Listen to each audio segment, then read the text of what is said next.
Hi, welcome to this presentation on postmodernism for media studies. So, what is postmodernism? So postmodernism, it's one of the key theories that we'll have to look at as part of year 2 of your media course.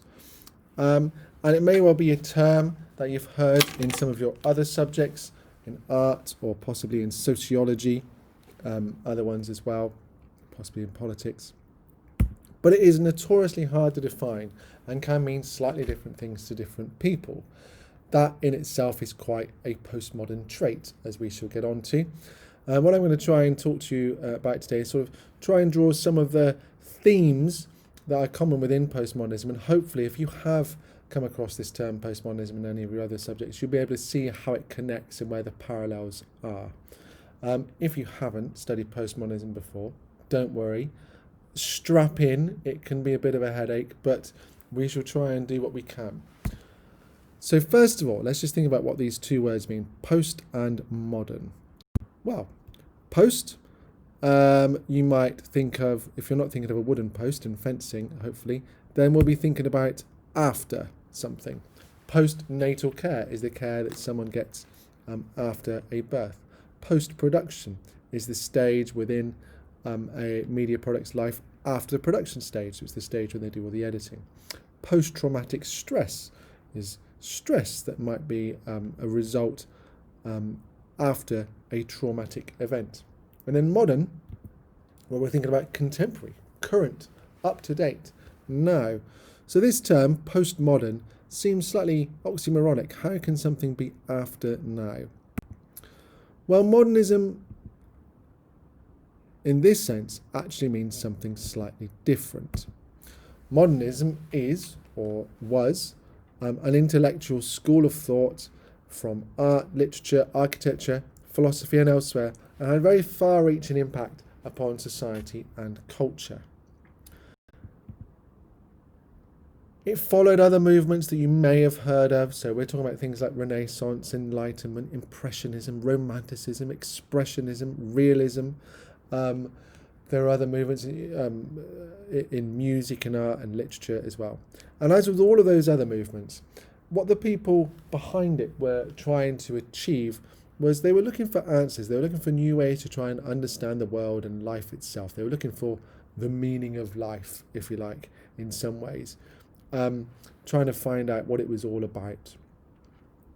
And so they were looking for new ways to represent the world and try and get to the truth of things. So modernism was a continuation of what other art movements had tried to do before, looking for the answer to the whole world and everything, looking for these truths about the world, trying to understand it around us. And where it differed to some of its previous ones was it was around about the time, or just as we're coming out of the Industrial Revolution, so the end of the 1800s, the start of the 1900s, and major steps forward had been made in technology and science. And modernism embraced those developments as a way of finding out the answer to these things. In the art world, in particular, we might be thinking about things like cameras. Okay, so suddenly we're not having to paint things, we can just take a photograph of something. And it was a real rejection of traditional values and ideas. So lots of things that might be connected with religion or superstitious beliefs, things like that. Suddenly they were all out of the window, and science and technology was the order of the day. No longer was it enough just to say that something happened because God said so. Now it was about looking for reason, so rationale behind things, rational thinking, rationality. The advent of photography, but also recording, so sound recording, led to what was called this crisis of representation. In other words, if I could just go and take a photograph of a beautiful landscape, why would someone need to paint that? If I could just go and record the sound of bird song, why would someone need to write a symphony about that? So, as well as this embracement of technology, this rejection of old values, what we also saw was this looking for something to, the desire to represent the world in ways that technology couldn't. And so there was this end of realism this end of just trying to paint reality or describe reality in your art, and trying to find new things that were beyond that. So art movements that are considered modernist, some of which you might have heard of, so Cubism, Surrealism, Dada, and Expressionist. The next couple of slides, I'm going to take you through some of these, and you aren't required to know about Cubism or Expressionism for the exam, so if some of these things feel a bit kind of beyond you, then don't worry. All I'm trying to illustrate is this sense that people were trying to achieve something in different ways to what had been done before. So for instance, Cubism. You may have seen paintings like this before. Hopefully you've heard of Picasso, perhaps, quite a famous artist. And what Cubism was about was, now look at that quote, painting not reality but the effect of perceiving it. That's quite a strange idea, but in other words, what they're trying to say is that when we're looking at something, we can't separate the fact that that painting in a gallery is being looked at by you. So rather than just looking at that and kind of going, oh, there's a painting of a woman with a mandolin, or a girl with a mandolin, they're trying to include the process of looking in the painting. So if we are looking at an object, if we are looking at a person, then essentially what we see is a range of shapes. So they really kind of emphasize this idea of the shapes. We kind of see the different viewpoints, the different angles that give it this strange angular look. So what they were kind of saying is that you can't simply look at something and go, okay, that's an event. The human is non-exceptional to reality. You can't, as a human being, look at the real world and pretend that you are not part of that real world, and pretend that you aren't taking part in the process of looking at the real world. As I said, perhaps a little bit heady, one for art history buffs. If you can't get your head around that, don't worry. But, if you're interested, go read up some more on that. It's an interesting movement. Dadaism then. So anti-art, it says now. For instance, here's one of his bits of work, Fountain, he called it. Though you might notice that actually it's a urinal, the kind of thing that you would find in a gent's toilet. He said, if it's signed and you can't piss in it because it's stuck on a museum wall, it's got to be art. What else? Of course, he's being slightly ironic here, slightly facetious. He's kind of saying, well, again, he's sort of trying to make the viewer question, well, what actually really is art? Why do I think that this is artistic? Just because something's in an art gallery, should we all kind of be in wonder at it? And so he was trying to challenge that whole process, that whole intellectual process. It did actually backfire slightly, unfortunately for him. Excuse me, making a noise with my lanyard. Did backfire, and instead of the establishment being challenged, undermined, they all actually kind of embraced this idea and all thought that it was wonderful and clever and wow, how amazing, and became admired for their aesthetic beauty. And so it did slightly not go the way that he had hoped. But hopefully you can kind of understand what's going on there. So Dadaism, this art moving away from all those old traditional movements, but also very much a kind of a rebellion, the sort of the punk rock, if you like, of art, really trying to question the authority of what was considered good and bad art. Another movement that you may have heard of, you've probably used the word surreal before. Surrealism was a movement. One of its most famous artists was Salvador Dali, pictured there. And they said, dictation of thought in the absence of all control exercised by reason outside of all aesthetic or moral preoccupation. So, quite a wordy little quote. Essentially what they're trying to say there is that they were trying to think about the world without any rules, without any preconceptions about what they ought to think about, without any preconceptions about how things should or shouldn't be, really trying to just question the whole fabric of reality at all in some ways.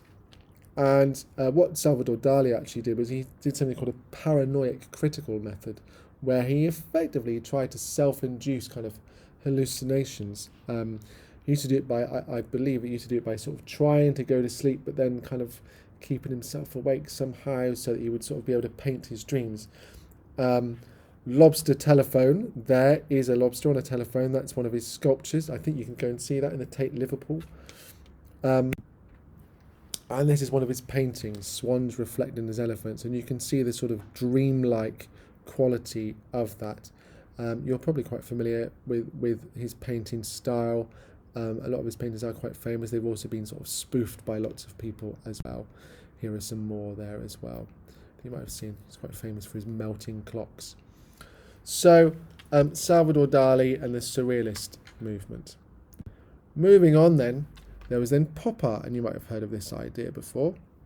Taking the idea of ready-made objects even further. So reproducing everyday objects as art, now actually taking everyday bits of art or graphic design and displaying them as high culture art, if you like. So on the right hand side you can see what was an actual real comic strip from the time, so some sort of trashy, cheap comic strip, and Roy Lichtenstein's Drowning Girl took a frame from that and actually blew it up large onto a great big canvas, which again is now sort of displayed in galleries. And taking this supposedly less valued art form of comic books and then putting them into the gallery where they will be kind of more highly valued. So really kind of blurring that boundary between what was considered high and low art. Similar things here with Andy Warhol, who again you may have heard of. So his soup cans on the left, just looking at the graphic design of a real life soup can from the day, reproducing that. And then secondly, his Marilyn Monroe piece. Again, taking sort of popular culture and then putting that in high art culture. Okay, so there are some movements that might be considered modernist movements. They're all sort of breaking with tradition in some way, but they're all still trying to make a point.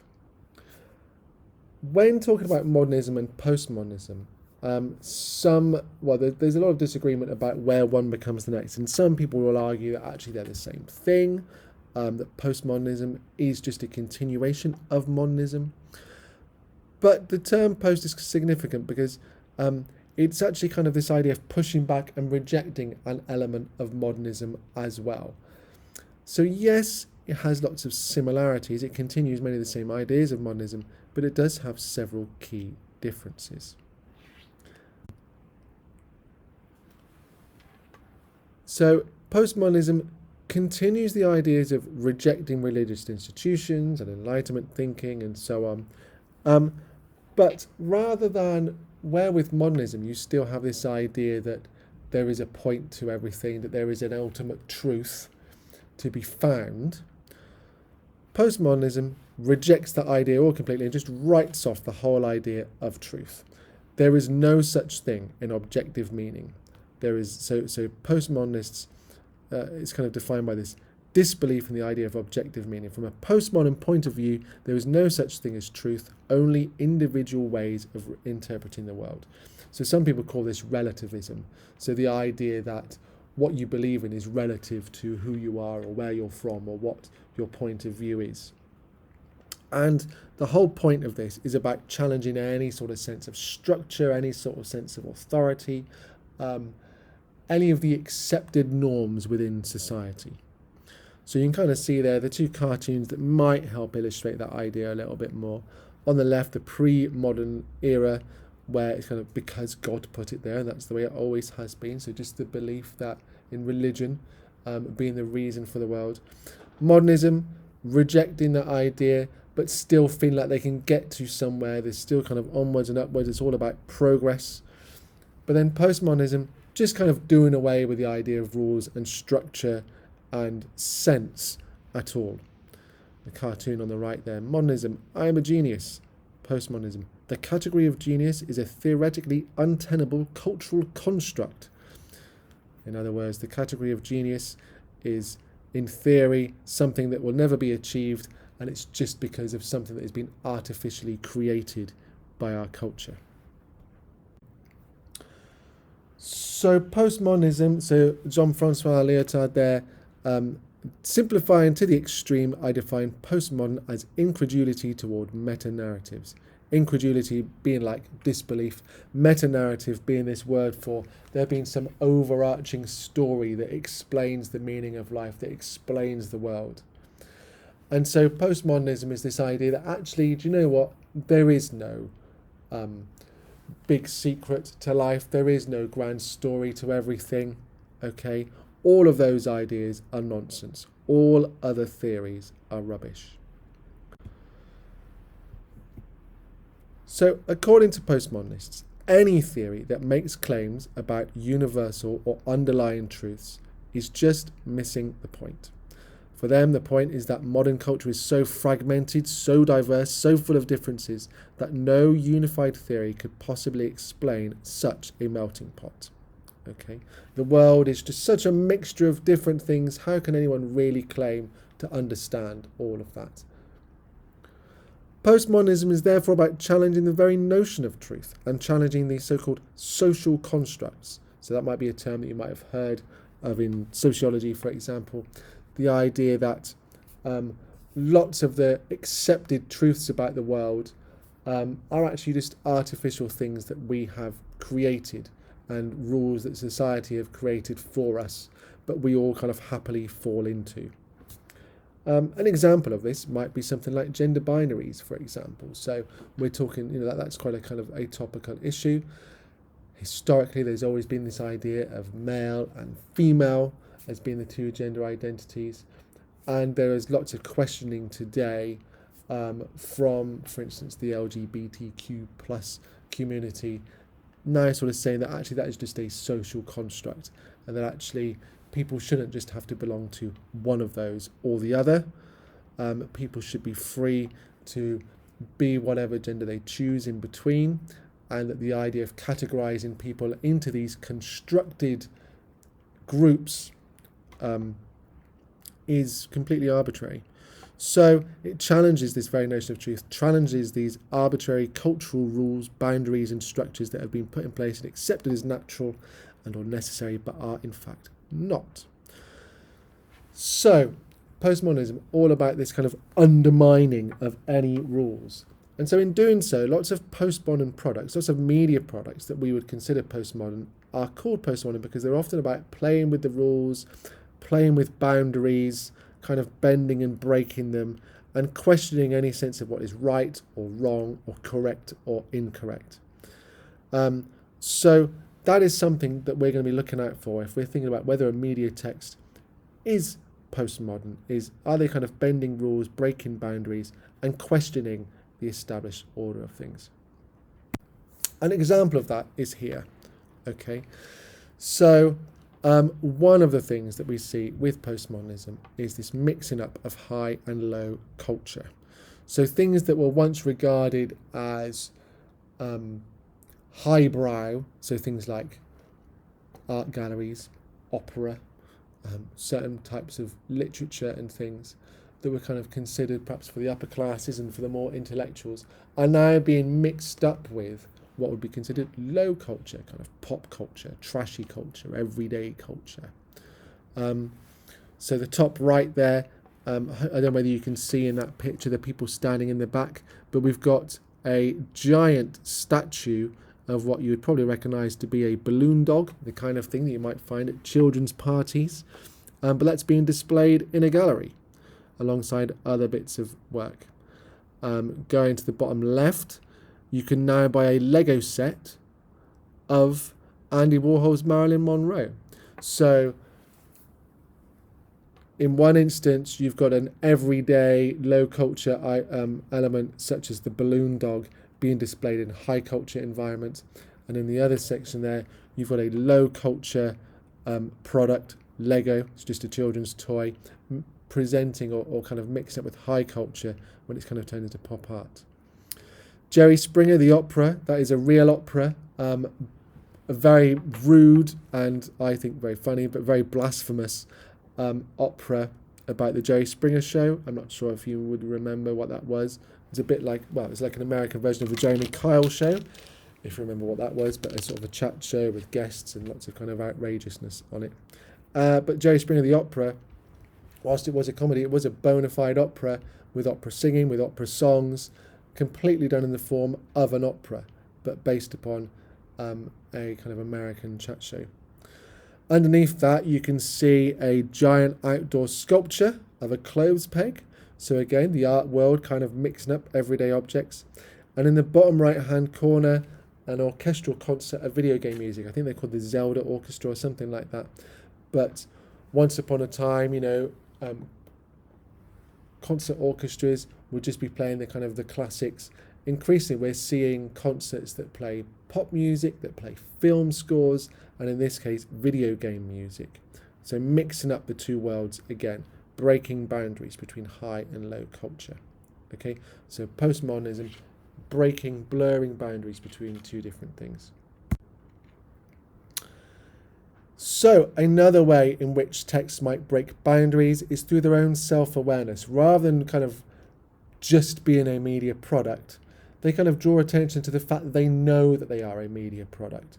And a really kind of easy to identify example of this is when you have characters within a media product talking to the audience. The fact that they know that there is an audience there, that they know that they are in a film, shows a self-awareness. So we call this breaking the fourth wall. So if that expression comes from, if you can imagine a stage in a theatre, there's the wall at the back, there's the two walls down the side, and there's an invisible wall that exists between the world of the play that's happening on the stage and the world of the audience. And breaking the fourth wall is when characters talk through that wall. And that happens in both of these examples here. Hopefully, you'll have seen at least one of those. I imagine many of you would have seen both. Deadpool, of course, does it a lot. And so also in the Fleabag TV sitcom as well. She's often kind of making these little glances back to the camera. Might notice something significant about those years that it came into being was, of course, around the time of the First World War. Terrible, terrible, terrible things happened during the First World War. Many, many people lost their lives, and many people were shocked by this.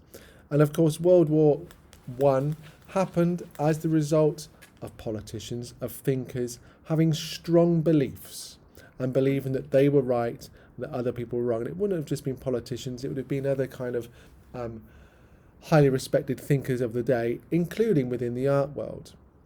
And so Dada was a retaliation to this bourgeois intellectualist elite who they believed were kind of responsible for allowing this to happen.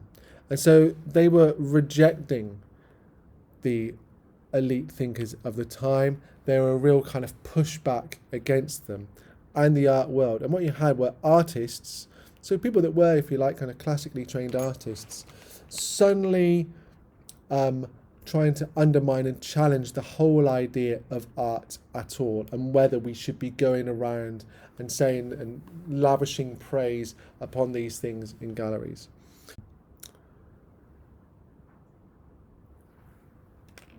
So postmodernism, breaking boundaries, more of that, thinking about how it breaks boundaries between itself and other products. We've talked before about intertextuality.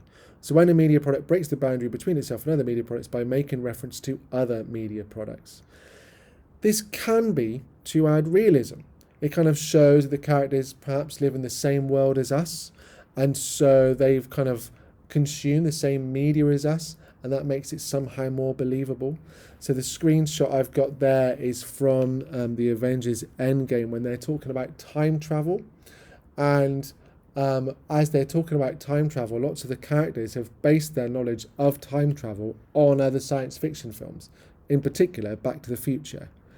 So that's kind of in a strange sort of way adding realism to what is obviously otherwise a utterly fantasy kind of film. It will appeal to target audiences familiar with the reference material. So there are going to be lots of science fiction fans that are watching Avengers, and they will be fans of Back to the Future, and that will kind of appeal to them, that gets a bit of a mention. Same in the Stranger Things clip down the bottom, still in the bottom, where they're all dressed up like Ghostbusters. There'll be Ghostbusters fans that will be attracted to Stranger Things because they've shown that reference in there. And it also can make audiences feel quite smart because they get the references that are being made. Makes them feel quite knowledgeable. And it can also help explain information by drawing upon an audience's prior knowledge from other media. So going back to the Marvel Avengers thing there, by talking about Back to the Future and something that is sort of expected the audience will at least know a bit about, then that brings in all their knowledge from Back to the Future to their understanding of time travel within Marvel. It also happens in Lego Movie 2. If you've seen that, the character in there makes several references. And at the end when he starts, well, no, spoiler alert, but he does talk about Back to the Futuring. Other places where you see this intertextuality, of course, it's not just kind of visuals like that.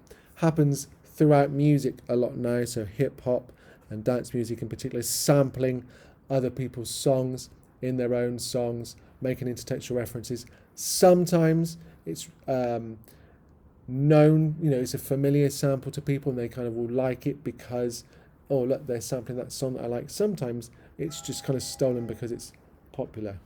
Excuse my phone. Okay. Another way in which we can think about this idea of breaking boundaries is the way in which media products might use genre and break rules around genre. So, following on from this idea of intertextuality, you might have a product that refers specifically to another media product, or you might have a film that refers to a whole genre instead. Okay? And this can be done through parodies or homages to them. So parodies are where we see genres kind of being spoofed and they're kind of showing a knowledge of other things, but they're doing it in a slightly ridiculing, taking the mickey sort of way. And the example here would be the Not Another Teen Movie. If you look closely at that, they're kind of talking about all the archetypal characters that you would get within a teen movie, and that's kind of just what they've called them here. So there's the virgin, there's the jock, the weirdo, and so on. So that would be an example of a parody. Homages, though, are similar, kind of where people are taking ideas from other genres, but they're done more as a kind of tribute. They're more respectful there because people are fans of the genre rather than because they are mocking them. And so an example of this would be lots of Quentin Tarantino's films, but in particular here, The Hateful Eight, you would be able to look at that and see that he's a pretty big Western fan, I'm sure. So parody and homage, both examples of postmodernism at play. Secondly, thinking about genre bending, if you like, this idea of the hybrid, so where media products mix together different genres within one. So you can see from that idea, that whole idea of breaking down structures, it's no longer important that you belong to this genre or another genre. In fact, you can just mix all of those things up together. We spoke a bit about last year with Humans. So it's a sci-fi show, but it's got these other elements of kind of family drama within there. So that would make it a hybrid show. And then Shaun of the Dead, the ever popular film with students. Hopefully you've all seen that. But mixing together romantic and comedy and zombies. And so when this was promoted, it was kind of referred to as a rom-com. Okay. So another example of sort of genre hybrids working. Another way in which you might think about hybrid genres, of course, is how you might have kind of one series that has a different genre in every episode. So I know lots of you will be familiar with the show Black Mirror. And if you look across the different episodes of Black Mirror, almost each episode can be defined as a slightly different kind of show. So the National Anthem, which was the first one, is this sort of political satire. We've gained that sort of slightly spoofy comedy, sci-fi, Star Trek with the CSS Callister, San Junipero, which is sort of this 80s romance, White Bear, quite kind of terrifying horror, and then Metalhead, which was all in black and white, and a sort of slightly kind of horror thriller thing going on there. So lots of different genres going on there. So rather than a hybrid just being within the one show, it's like the whole series is a hybrid. Other ways in which we might think about a media product being postmodern and breaking rules is thinking about narrative. Does it fit Todorov's conventional narrative structure, or does it play with that? Is it mixed up? Is it fragmented? So shows like Breaking Bad, where there's lots of flashbacks, and not really kind of a clear narrative. It's sort of quite a puzzle, define audience expectations. That would be considered quite postmodern. And also something that happens within that is the idea of sort of morally ambiguous characters. So rather than the clear-cut structure of a binary opposition between good and bad and a clear sign of what's right and what's wrong, we will often have, characters that are a little bit good but also a little bit bad, and vice versa, and really kind of questioning, undermining that idea of, moral superiority. Okay. So products that don't kind of easily fit into those things, that are unconventional, can be described as being postmodern as well. Postmodern architecture there, just a couple of clips of sort of showing you that it's not just about media products, but you can see some real buildings and some real rule-bending approaches happening there too. Okay, carrying on. One of the things that this constant rejection of rules and structures means is that many critics of postmodernism have called it nihilistic, destructive. Because what postmodernism does is it goes around undermining everything, ridiculing everything, undercutting everything, breaking all of these rules, saying there's no such thing as objective truth, saying that everything is wrong, but not actually offering up any alternative solution. So it's quite a destructive force in many ways. Kind of constantly undermining society, making us question everything. A result of this rejection of truth is that many postmodern texts lack any attempt at meaningful content themselves. They lack substance. They're all about sort of the superficial style of something rather than the substance. You might kind of think about it where it's all about the packaging rather than what's actually inside. So they're often called superficial or lacking any deeper meaning, and this is then sometimes known as depthlessness. Postmodernism concerns itself with surfaces rather than the hidden depths of structuralism or psychoanalytical theory. So as a movement, it's about criticising these apparent structures of things, whereas other movements before have sort of really tried to dig into things. Because postmodernism doesn't believe that there's anything to find, it doesn't dig. So much of contemporary culture communicates this idea of depthlessness, like a film set that may appear to be three-dimensional, but isn't. Often a cultural product can look as if heavily weighted down with meaningful signifiers, but this is an impression given by form rather than the content of the artifact. So when you kind of see things that seem like they're trying to be meaningful but actually aren't, or are perhaps given greater sort of respect or credibility or kudos than perhaps they deserve, and you kind of realise that actually it's just because of aesthetics, it's kind of quite shallow. This is where that style over substance thing comes in. That idea can kind of be thought of in relation to identity. So in this view, a person's surface appearance, so their clothing, makeup, hairstyle, personal possessions, body adornments, don't mask, but don't actually communicate the person's identity, because they are the true identity. That actually is who they are. So personal identity becomes a matter of surface appearance and therefore infinitely variable and changeable.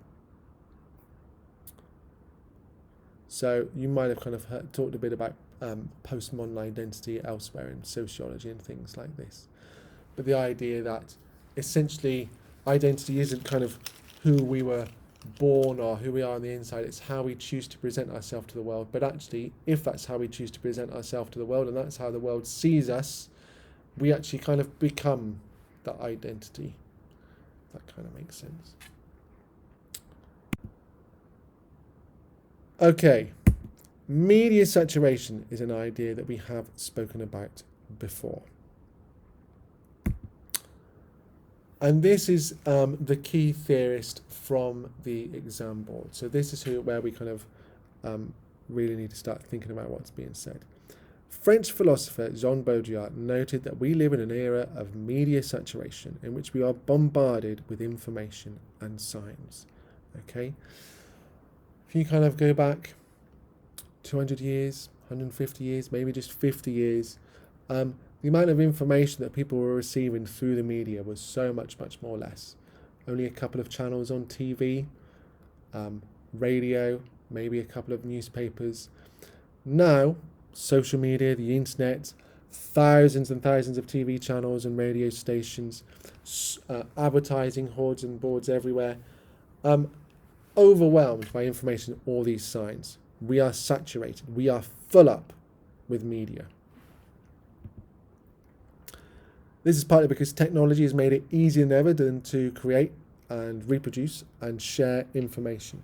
Okay, films can kind of just be streamed from one side of the world to another easily. You can just copy a picture on your computer to an email and send it off to someone else.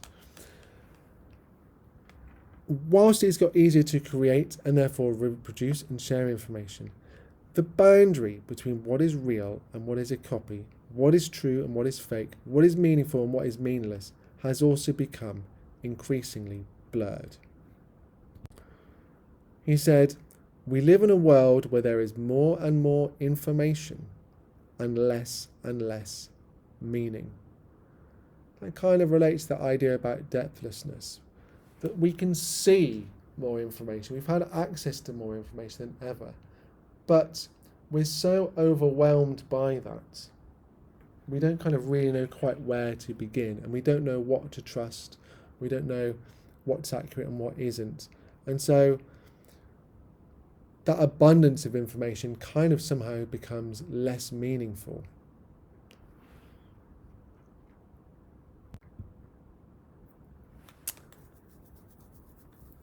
He goes on to say, "We live in an era of media and situation in which we are bombarded with information science. So much of our experience is in the form of media text rather than first-hand direct experience that mediated signs become more real than reality itself." Okay, so what he's trying to argue here then is that we know that there are all these bits of information that's coming from everywhere, but we live more and more in that world of information, more and more in that world of simulation than the actual real world itself. Think about how much time you actually spend with friends on social media than perhaps with friends in person. This would be the kind of thing that he's talking about. Or how much more time you might spend playing computer games. You know, if any of you perhaps play FIFA, is that now replacing actual football and exercise in your life? So the part of our lives that is dominated by computer games, television, social networking on the internet, magazines, and all other forms of media experience, he would call this simulation. We are living in a simulated version of reality. A film that was out recently that some of you will be familiar with that really talks about this really clearly and really cleverly, I think, for a children's film, was The Incredibles 2. I don't want to say a video here, which kind of explains that in a bit more detail. There's a link. There is also a YouTube playlist on Postmodernism which contains videos and examples of lots of things that I've been talking about. So this blurring between reality and simulation, what is real, what isn't real, for many of us is a very big part of our lives, the media, maybe the biggest part and most important. Consequently, Baudrillard argues the distinction between reality and simulation breaks down altogether. We make no distinction between the direct reality that we experience firsthand and the simulated experience offered by the media.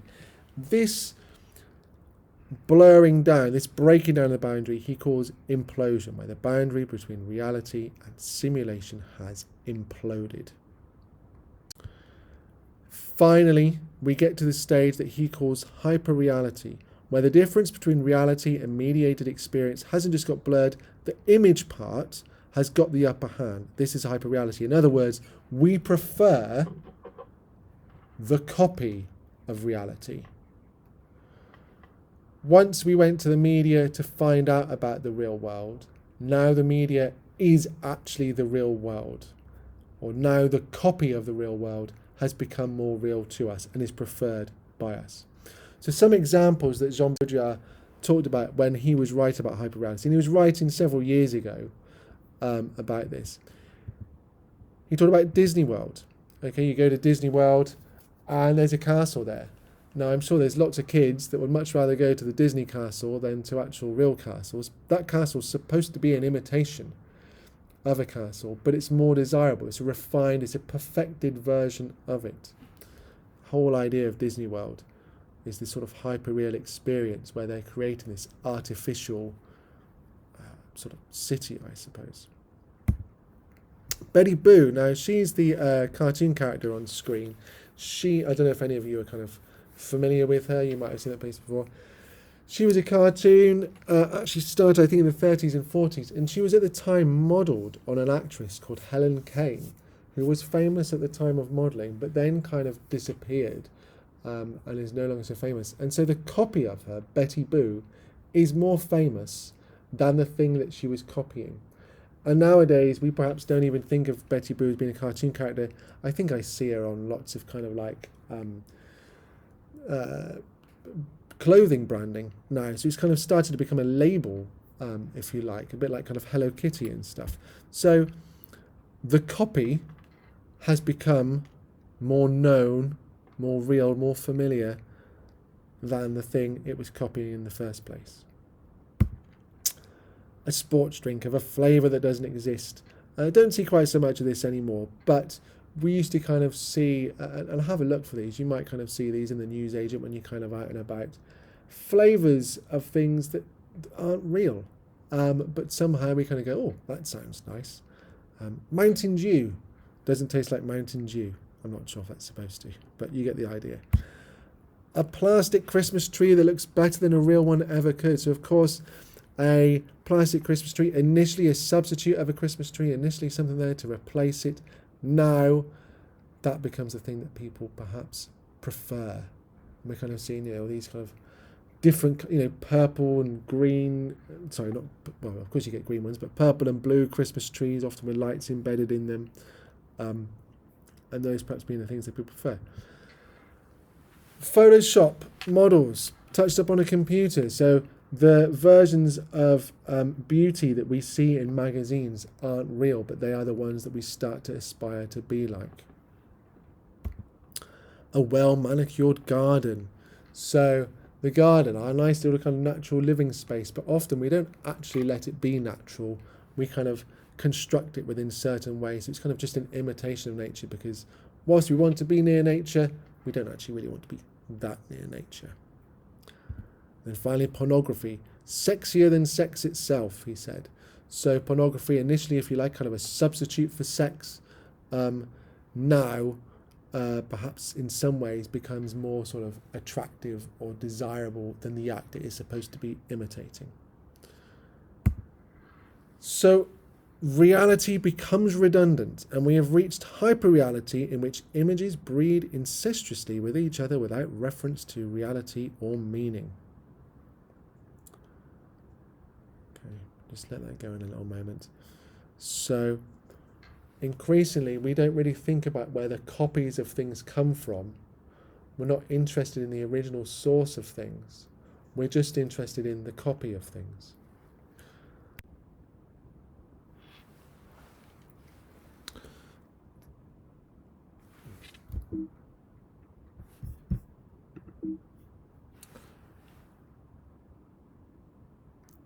One way of thinking about this idea of simulacrum and how things become completely disconnected from their original source and what they were copying to begin with is to think about fashion.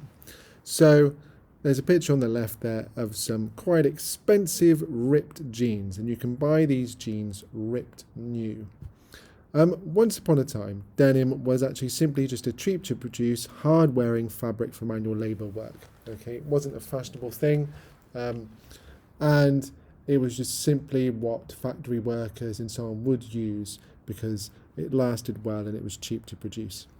Over time, it started to become a symbol for working classness or kind of workerness, and perhaps rebellion or anti-authority, and in turn sort of became quite kind of cool, associated with kind of rough and edginess and rebellion. And so now you've got a situation where a fabric that was originally very cheap and would have been worn by people with very little money is now being bought in a broken state for huge amounts of money, by people who are somehow trying to buy into that sort of idea of cool and rough and edginess without perhaps really thinking about where that comes from. And so the connection to the original meaning, if you like, has completely disappeared, and we just like the copy rather than the thing it was originally copying. Similarly, this T-shirt here, this gentleman's wearing, this is from another clothing website. I would suggest it is unlikely this man or any potential customers have ever been to the Transatlantic Motorcycle Piston Works garage that's advertised on his T-shirt. I've got a feeling that probably doesn't exist. I think that's probably an invented business. But it's somehow kind of the style of the print somehow speaks about America, about Americana, vintage, retro, sort of talking about motorcycles and masculinity and kind of the whole sort of rebellion, rebel without a cause thing. So we're sort of buying into this copy of something, but without actually really it being based on any reality at all. Another place that I see this often is in, I don't know if you can kind of see the thing I mean, sometimes in clothing shops, there are hoodies and T-shirts available that have prints of sort of American high schools on them. So you might walk into Next in Clark's Village, for example, and there'll be some kind of T-shirt there sort of saying something like California Football 1972 or something like that.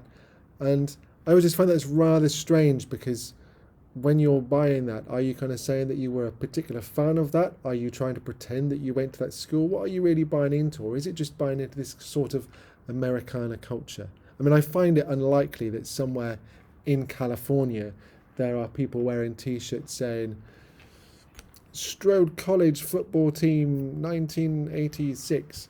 But who knows? Maybe that is happening. But the point I'm trying to make is this sort of idea that we buy into the copies and clones of things, this kind of abstract idea, but without really caring about what the original source of that is. So all of this idea of kind of copies of things, of style over substance, of depthlessness, of there being no objective truth, has also led to this kind of phenomenon that lots of people are calling post-truth. And this is perhaps a bit more of a concern. A famous example of this was after President Trump's inauguration ceremony. The crowds that came out to see his inauguration after he was made president on the news looked fairly low. Now, some might have argued at the time this was to do with the weather, which wasn't particularly good, but also he was kind of seen as quite an unpopular president, and there were lots of protests against his election as well. So there were reports circulated in the news that the numbers of crowds who took to the streets to celebrate Trump's inauguration were significantly lower than for Obama, his predecessor, and for presidents that had gone before. In response to this, Trump's press secretary, Sean Spicer, went on TV to say, actually, this isn't true. The crowds had in fact been the biggest turnout ever, even though the news were all rolling video footage to show this wasn't the case. He went on there and said, no, that's not true. In actual fact, he's the most popular president ever, biggest crowds ever, and so on. After that was then questioned by news reporters. US Council President Kellyanne Conway was interviewed on the news, where she defended this statement. And when pressed during the interview to explain why Sean Spicer would utter a provable falsehood, she stated that Spicer was giving alternative facts. As Todd replied, look, alternative facts are not facts, they're falsehoods. So the idea that more than one thing can be true has now permeated politics. Surely something as simple as whether there are more people on a street or not, you would think would be fairly incontrovertible that there would only be one fact on that. But there were, this idea of alternative facts. If you've read 1984 by George Orwell and the idea of doublethink and so on like that, you can see a bit of this coming in. Apparently, after this happened, book sales of 1984 went through the roof because lots of people started talking about it. But one of the upshots of postmodernism and this constant questioning of truth and authority is that now increasingly people don't believe anything, or people will believe absolutely anything. And that is kind of seen as being quite a potentially dangerous thing.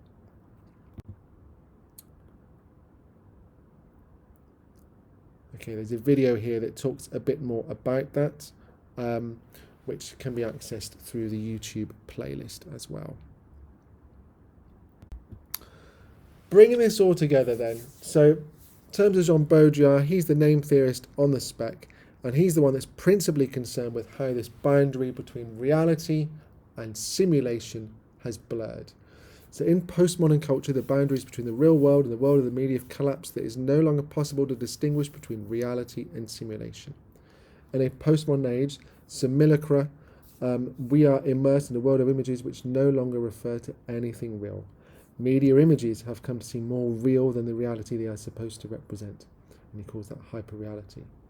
Perhaps a good example for us to think about that would be things like vloggers like Zoella, where there are fans of Zoella who might kind of consider her to be their friend, that they would kind of consider them, that they know them so well, they speak so personally and intimately with Zoella, or Zoella speaks with them and talks to them and addresses them directly, that perhaps they actually spend more time thinking about Zoella as a friend, as a sort of confidant, than the real world, and seeing people like Zoella as representative of the real world. And that is sort of, a thing that perhaps is sort of open to discussion. So, hyperreality being the thing. So if we're thinking about, is it a postmodern text? These are the things that we want to be looking out for. And if you see these things within your media product, you should be talking about postmodernism. So first of all, intertextuality. Okay, we've spoken a bit about that in the first year. It's a fairly straightforward idea. Hopefully through this presentation you can understand now what makes intertextuality a postmodern feature, why we would consider it a postmodern feature, this idea of breaking the boundaries between one text and another. Self-reflexiveness, self-awareness. Does the text draw attention to its own constructed artificial fictional nature in some way? Does it address the audience, for example? Genre bending, so genre hybrids, parodies, and that sort of thing. Is the narrative kind of unconventional and a bit sort of, breaking the rules of what we'd expect? Blurring of high and low culture we talked about. Any evidence of the boundary between reality and representation of reality being blurred in sort of what we'd call a hyperreal situation. Is there irony? Ironic messages might be considered postmodern too. And then finally, this idea of depthlessness, of shallowness. Okay, so that's sort of the key hallmarks, the key qualities of what would be a postmodern text. If you see any of those, then that should kind of set you thinking about how you can describe it in postmodern terms.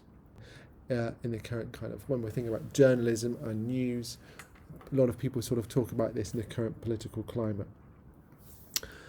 A result of postmodernism and of questioning the truth of traditional structures has led to a kind of questioning the truth of any structures at all, a complete disbelief in anything. So this idea that there's no one absolute truth, it just depends upon your point of view, this relativism, there's no objective truth, has led to a kind of hyper-skepticism where people don't believe or don't want to believe anything that doesn't kind of fit with their idea of things. There's no idea of sort of objective facts anymore.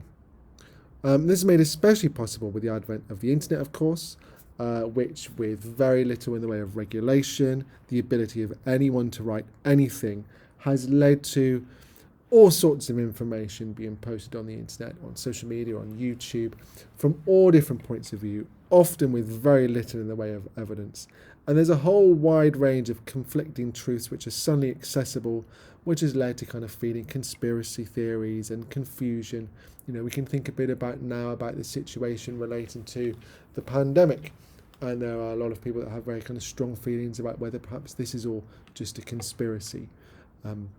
Is Bill Gates actually trying to force vaccinations upon everyone so that he can inject us all with microchips and know where we're all going? there are people on the internet that will tell you that that's the truth. Is 5G 5G phone network, does that spread coronavirus? Is the Queen a lizard, as David Icke would like to tell you? These are the kind of so-called truths that can be found online, and this has reached such it's now so common that we're increasingly seeing it in our politics, where high-profile politicians are able to make false claims without any sort of consequence, with relative impunity. To spoil anything here, but I'm just going to read this quote from the villain in The Incredibles 2, Screenslaver, who at one point delivers this monologue. The Screenslaver interrupts this program for an important announcement. Don't bother watching the rest. Elastigirl doesn't save the day, she only postpones her defeat. And while she postpones her defeat, you eat chips and watch her invert problems that you are too lazy to deal with. Superheroes are part of a brainless desire to replace true experience with simulation. You don't talk, you watch talk shows. You don't play games, you watch game shows. Travel, relationships, risk. Every meaningful experience must be packaged and delivered to you to watch at a distance, so that you can remain ever sheltered, ever passive, ever ravenous consumers who can't free themselves to rise from their couches, break a sweat, never anticipate new life. You want superheroes to protect you and make yourselves ever more powerless in the process. While you tell yourselves you are being looked after, that you're inches from being served and your rights are being upheld, so that the system can keep stealing them from you, smiling at you all the while. Go ahead, send your supers to stop me, grab your snacks, watch your screens, and see what happens. You are no longer in control. I am. So, consider that was a Pixar film aimed at children, some quite weighty thought in there, but really touching into what Baudrillard is talking about in terms of simulation. This idea that we don't really live in the real world anymore. We live in copies of the real world. Our experiences aren't first-hand. We get them through the media. And one of the persons behind this significant person was Marcel Duchamp, who made ready-mades. And basically what he did here was he took everyday objects. He made copies of everyday objects, bicycle wheels and such like, and recreated them and then put them in art galleries.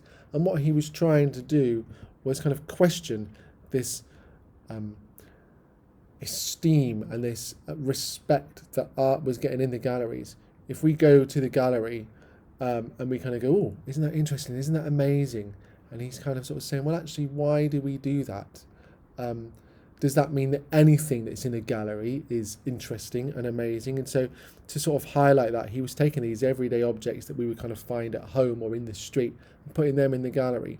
So any non-art object could be displayed as art if disassociated from its original use, context, meaning. And he would also kind of take away the idea of art being these unique one-offs. There is only one actual Mona Lisa, for example. But he would mass reproduce the things that he was making as well. Again, kind of really attacking the rules, the fabric of what art was supposed to be.